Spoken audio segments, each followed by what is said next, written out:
Hello everyone, welcome back to my channel Yashika Mehta. स्वागत है आप सभी का मेरे यूट्यूब चैनल पर।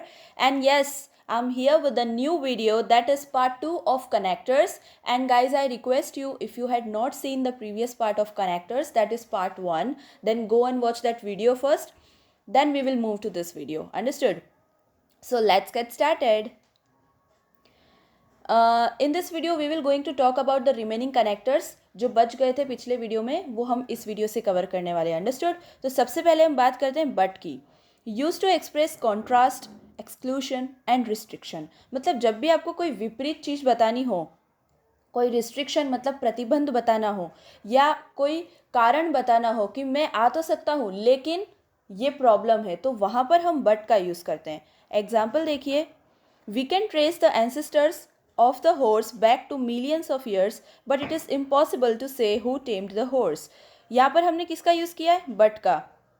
सेंटेंस क्या कह रहा है कि हम हॉर्स के एंसेस्टर्स मतलब पूर्वजों को ट्रेस तो कर सकते हैं मिलियंस ऑफ ईयर्स अगो, लेकिन ये प्रॉब्लम आ गई। तो मतलब जहाँ पर भी हम लोगों को लेकिन वाला केस हो जाए, कहीं पर भी लेकिन वाला केस हो जाए कि यार ये काम कर तो लेंगे लेकिन इसके अंदर ये प्रॉब्लम आ रही, तो वहाँ हम किसका यूज़ करते हैं? बट का यूज़ करते हैं। अंडरस्टूड? सो यहाँ पर जैसे हम एक चीज़ और कह सकते हैं कि एग्जाम्पल्स और भी हम समझ सकते हैं कि जैसे मैंने कोई सेंटेंस बोला आपके लिए कि I will come with you but I am not having my scooty right here. मेरे पास मेरी स्कूटी अभी नहीं है, मैं तुम्हारे साथ चल तो सकती हूँ लेकिन। तो अब वो हमारा कंसर्न है कि हम कैसे जा रहे हैं। अंडरस्टूड? तो जहाँ पर भी हम कोई कारण बताते हैं या कोई प्रतिबंध बताते हैं, वहाँ हम किसका यूज़ करते हैं? बट का। Okay, so the next is namely. Use to give full explanation of statement. मतलब स्टेटमेंट को जब आपको पूरी तरह से एक्सप्लेन करना होता है, पूरा एक्सप्लेनेशन देना होता है किसी स्टेटमेंट का, तो वहाँ हम नेमली का यूज़ करते हैं। एग्जाम्पल देखिए, he deals in sports goods, namely hockey sticks, tennis balls, sports shoes. मतलब जो भी पर्सन है जिनकी हम बात कर रहे हैं, वो किस में डील करते हैं? मतलब उनका काय का बिजनेस है? स्पोर्ट्स गुड्स का। स्पोर्ट्स गुड्स में क्या क्या आ जाता है?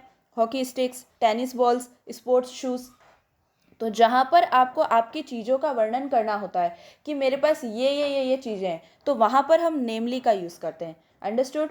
अब जैसे एक और एग्जांपल से हम समझ सकते हैं, जैसे कि मैंने कहा I have fruits, namely strawberry, mango, guava, banana. तो नेमली मतलब क्या क्या है मेरे पास, वो अपन बता रहे हैं। तो जहाँ पर भी आपको आपकी चीज़ों का पूरी तरीके से एक्सप्लेनेशन देना हो, वर्णन करना हो कि मेरे पास ये चीज़ें मौजूद है, ये चीज़ें प्रेजेंट है, तो वहाँ हम नेमली का यूज़ करते हैं। अंडरस्टूड?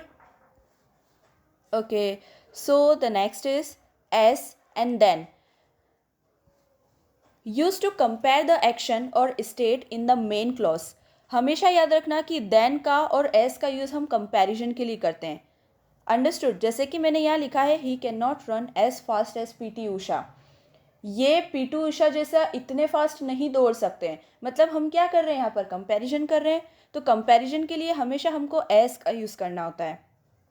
और अगर आपको ध्यान हो, अगर क्लिक हुआ हो अभी दिमाग में, तो मैंने पिछले जो वीडियोस बनाए हैं उसमें डिग्रीज ऑफ कंपैरिजन का एक वीडियो बनाया था, जिसमें मैंने positive, comparative and superlative degree बताई थी।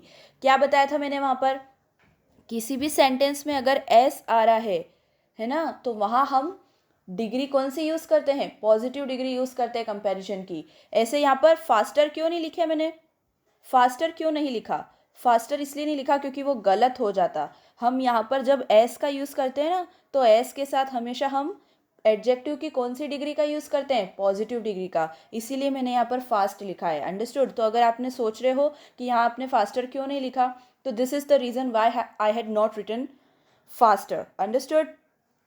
नेक्स्ट एग्जाम्पल देखिए, Chinese is more difficult to learn than I expected. मतलब चाइनीज़ ज़्यादा डिफ़िकल्ट है लर्न करना, मुझे लगा था थोड़ी आसान होगी। तो यहाँ पर भी हम क्या कर रहे हैं? कंपैरिजन कर रहे हैं, इसलिए मैंने यहाँ देन का यूज़ किया। Understood? Chinese is more difficult, ज़्यादा डिफ़िकल्ट है, तो हम यहाँ किससे कंपैरिजन कर रहे हैं? दूसरी लैंग्वेजेस से कंपैरिजन कर रहे हैं कि चाइनीज़ सीखना ज़्यादा मुश्किल है।